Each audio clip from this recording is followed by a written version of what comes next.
예수님을 믿지 않는 사람들은 예수님이 부활하셨다는 사실을 정말 믿기 어렵습니다. 이 세상 사람들에게 예수님 부활하셨다는 것을 어떻게 설명하시겠습니까? 그런 질문을 저에게 주었습니다.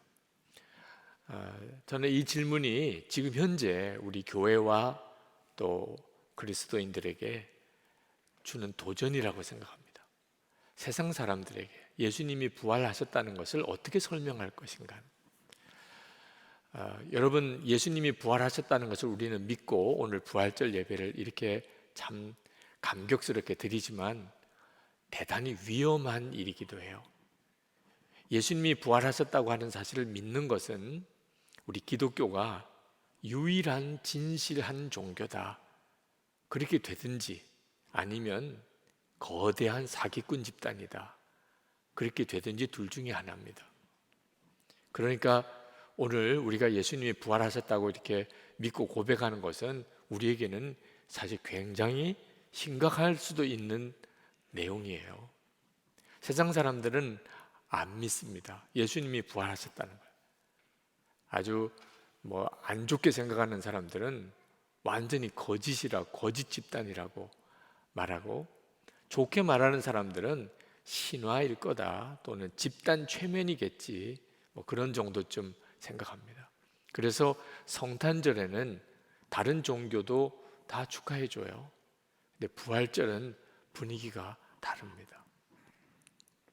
실제로 예수님이 부활하셨다는 것은 안 믿기가 더 어려워요. 정말 그 진실을 알고 싶어서 예수님의 부활에 대한 기록과 증거들을 쭉 살펴보면 안 믿기가 어렵습니다. 첫 번째는 빈 무덤이에요. 올해 부활절 우리 교회 로비 장식의 컨셉이 빈 무덤입니다. 예수님의 시체가 없다는 거예요. 로마 군인들과 대제사장의 무리들이 어떻게 해서든지 예수님의 시체만 찾았다면 그때 벌써 교회는 끝났습니다. 두 번째는 초대교회 부흥이에요. 유대교, 로마, 그리고 헬라, 철학, 엄청난 세력입니다. 그 사이에서 그들이 다 초대교회, 초기 기독교를 다 말살시키려고 하는 때에 어떻게 살아남을 수 있었겠어요? 초대교회 부흥을 뭐라고 설명할 수 있겠어요? 사도들의 순교예요. 그들이 예수님의 부활을 조작했다면 사도들밖에 없겠죠. 그들은 다 순교했어요. 부활의 예수님을 전하는 일로 다 순교했습니다. 자기들이 만든 거짓말로 자기들이 순교할 수 있겠습니까? 또 하나가 증인들이 너무 많았어요. 고린도전서 15장 26절에 보면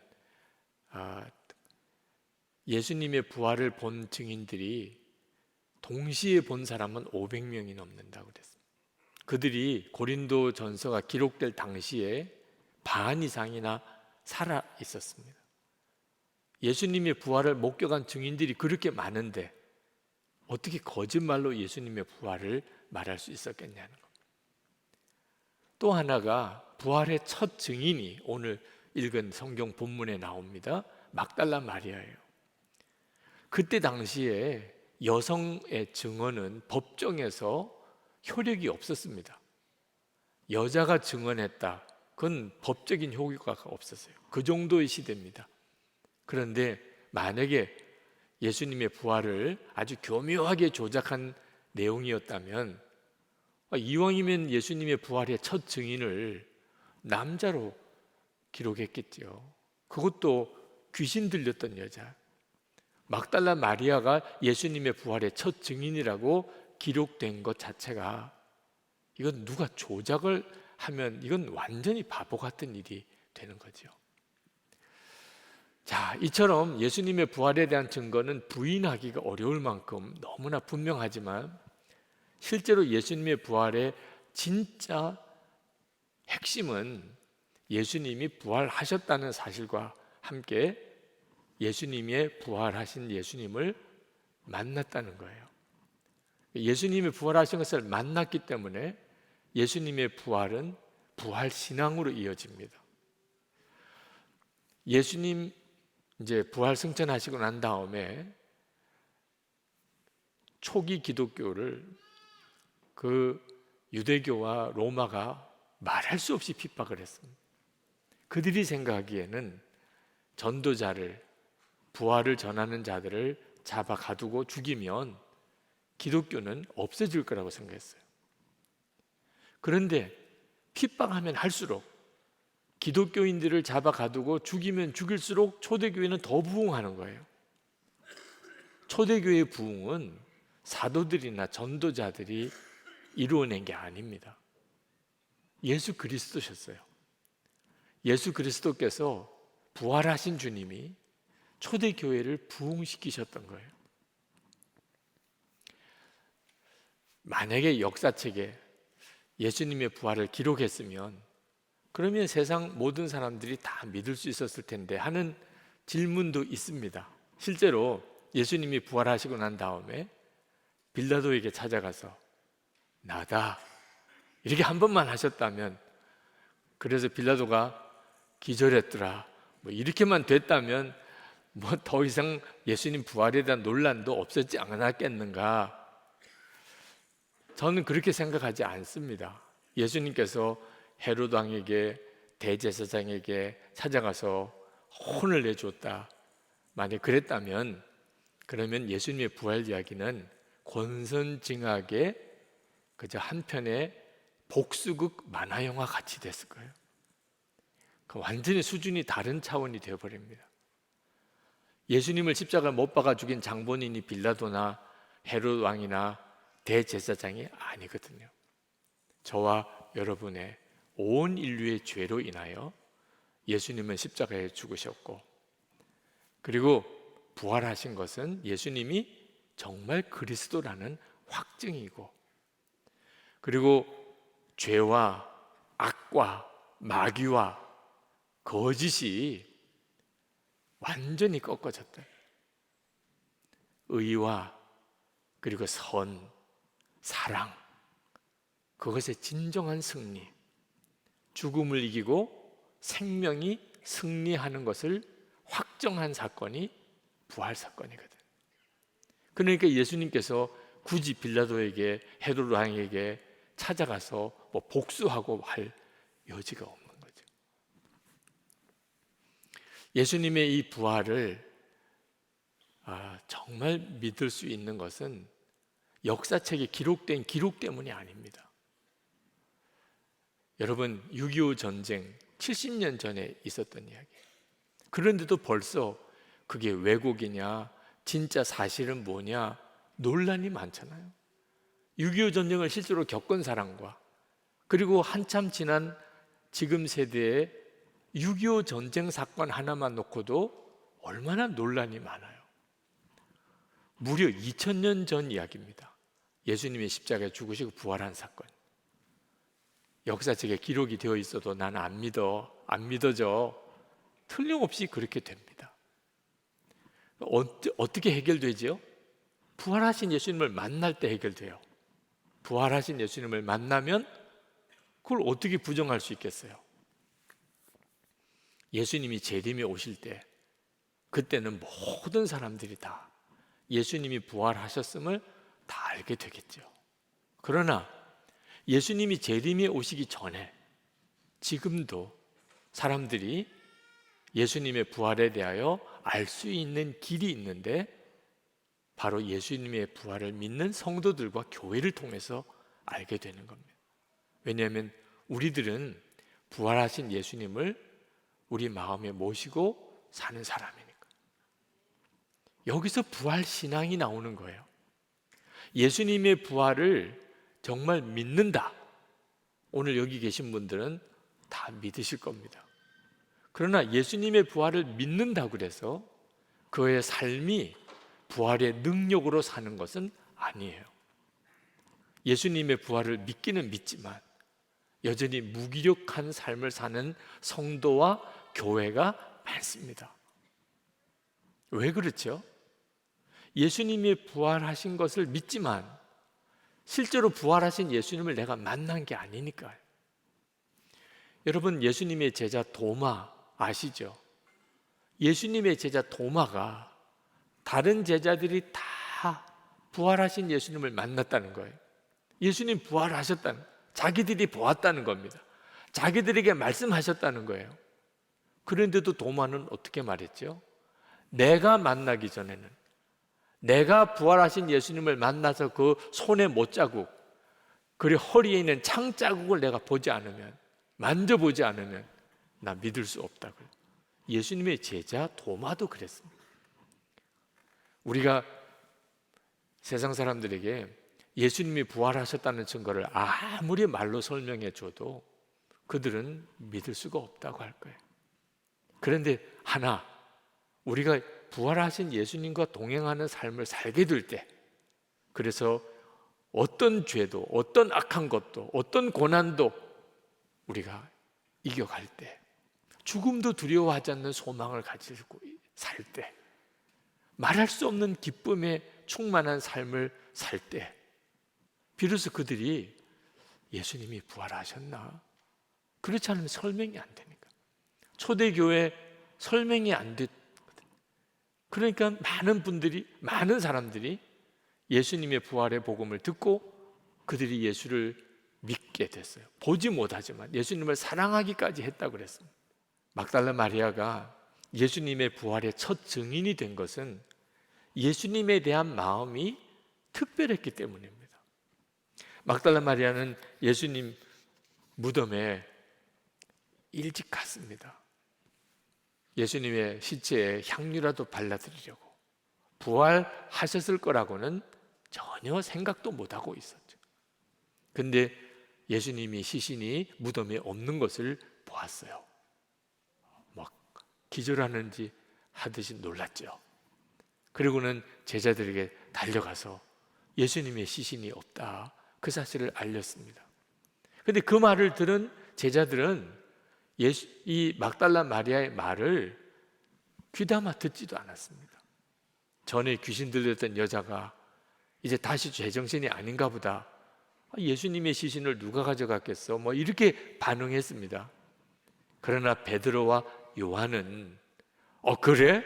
그리고는 이 두 제자만은 예수님의 무덤으로 달려와 보았어요. 예수님의 시신이 없는 거예요. 정말 예수님을 쌌던 수의는 잘 개켜져 있고, 머리를 쌌던 수건도 잘 개켜져 있고, 무덤은 비어 있어요. 너무 기이하게 여겼어요. 예수님이 부활하셨나 봐, 그렇게 생각할 만도 한데 전혀 그 점에 대해서는 생각이 없었습니다. 이거 무슨 일이지? 그러고는 베드로와 요한이 다시 내려갔습니다. 막달라 마리아는 내려갈 수가 없었어요. 예수님을 포기할 수가 없었어요.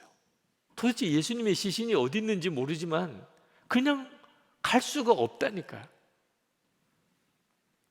그래서 무덤 밖에서 그냥 울고 있었던 거예요. 그렇다고 자기가 뭘 할 수 있는 것도 없고, 마음이 달랐던 겁니다. 예수님에 대한 마음이 막달라 마리아는 다른 제자들과도 또 달랐어요. 그래서 부활하신 예수님을 처음 만나는 증인이 된 겁니다.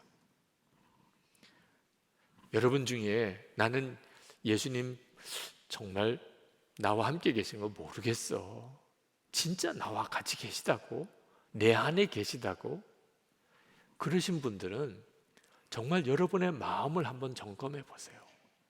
예수 그리스도 그분을 향한 내 마음이 어느 정도인가? 듣기는 많이 들으셨잖아요. 예수님은 내 마음에 계시다. 그거 아니면 사실 오늘 이렇게 여러분이 교회에 나오시고 예배 드리는 것도 설명이 안 됩니다. 그렇다면 만나야 하잖아요. 그냥 내 안에 계시겠지 이렇게만 하고 넘길 문제가 아니잖아요. 그냥 적당히 넘길 문제가 따로 있지, 예수님이 내 안에 계시다, 이거보다 놀라운 일이 어디 있어요? 그 주님을 만나려고 여러분이 여러분의 삶의 우선순위를 드리는, 이거 해결되지 않으면 난 다른 것 못하겠어, 그런 간절함. 여러분이 정말 그렇게 주님을 찾고 찾으시면 반드시 여러분은 주님을 만나는 눈이 뜨입니다. 그걸 인격적으로 주님을 만난다고 하는 거예요. 나와 같이 계시구나. 제가 그 신문 기자와 인터뷰를 하면서 부활을 어떻게 믿으라고 하는가, 일반 사람들에게 어떻게 예수님의 부활을 믿으라고 할까, 제 안에 계십니다. 제가 다른 설명 드릴 것도 없이 예수님, 부활하신 주님은 제 안에 계십니다, 그렇게 대답은 드렸는데 그분은 시원하게 답이 아니신 것 같아요. 진감인가 그런 생각도 하시는 것 같아요. 물론 뭐 예의를 차리시니까 아 그러세요 이렇게 말씀을 했지만 제가 생각하기에도 뭐 이분이 그렇군요 이렇게 반응은 안 하시는 것 같더라고요. 마음이 답답했습니다. 제 안에 분명히 주님이 계신데 이걸 어떻게 사람들에게 전해줄 수 있을까? 어제 설교 준비 이제 마무리하면서 예배당에 내려와서 기도하려고 내려와서 이 강단에 있는 십자가를 보는데 아마 갑자기 뭐라고 설명이 안 되는 애통함이 터져 나오더라고요. 아마 제 마음속에 그 인터뷰한 다음에 계속해서 예수님을 증거하고 싶은데 분명히 나와 함께 계신데 사람들은 모르겠다 그래요. 예수님을 믿지 못하겠다 그래요. 저 자신이 너무 무능하게 느껴지더라고요.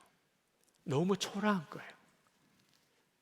내가 예수님의 증인이 어떻게 하면 될 수 있을까? 그런데 주님, 저는 아무것도 할 수가 없습니다. 제 마음속에는 주님 좀 더 강하게 역사해 주시면 어떨까요? 뭐 그런 마음도 있었습니다. 물이 포도주가 된다든지 오병이어의 기적이 일어난다든지 그러면 와 정말 예수님이 당신과 함께 계시군요, 그럴 수 있지 않을까 이런 생각도 들더라고요. 저 자신의 무기력함, 너무 답답함이 정말 말할 수 없이 저를 애통하게 했어요. 그러나 그때 제 마음에 확 그런 느낌이 오더라고요.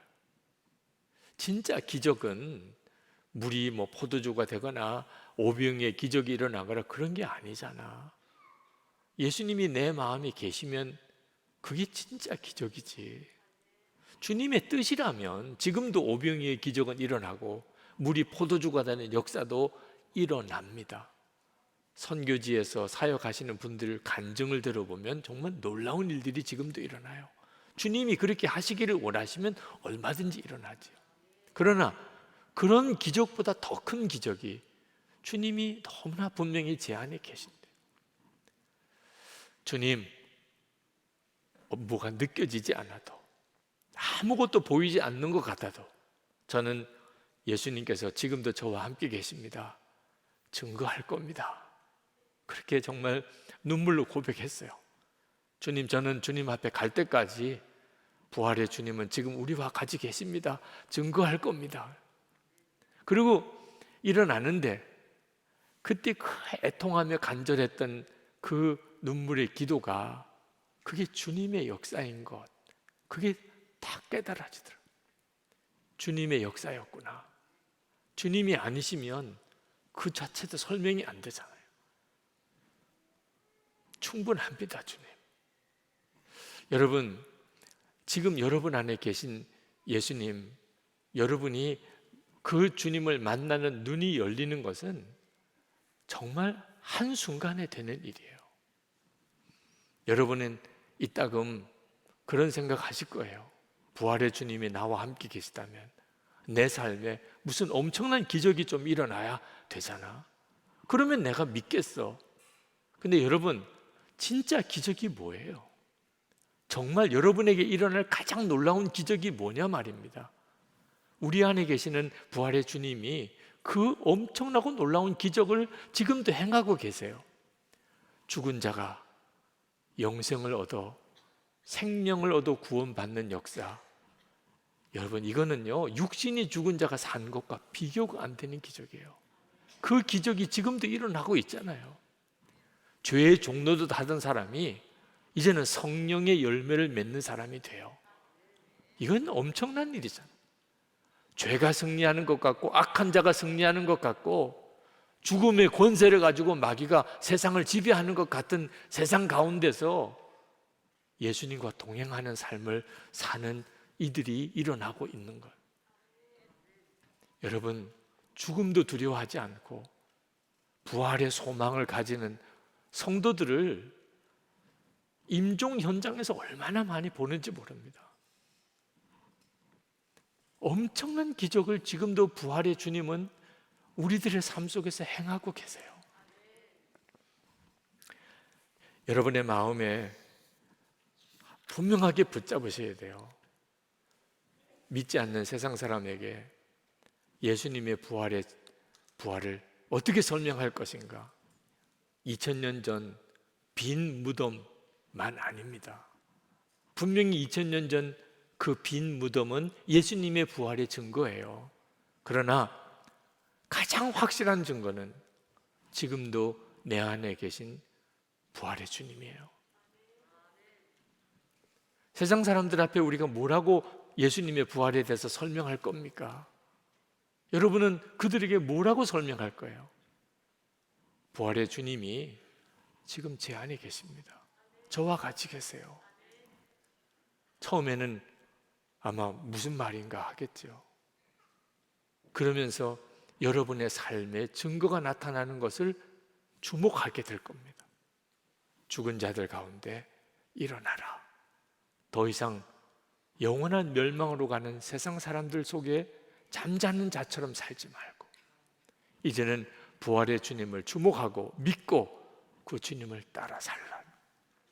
오늘 부활주일에 주님이 여러분에게 주시는 그 메시지를 붙잡고 생명의 주, 부활의 주, 주님 바라보는 눈을 뜨시기를 축복합니다.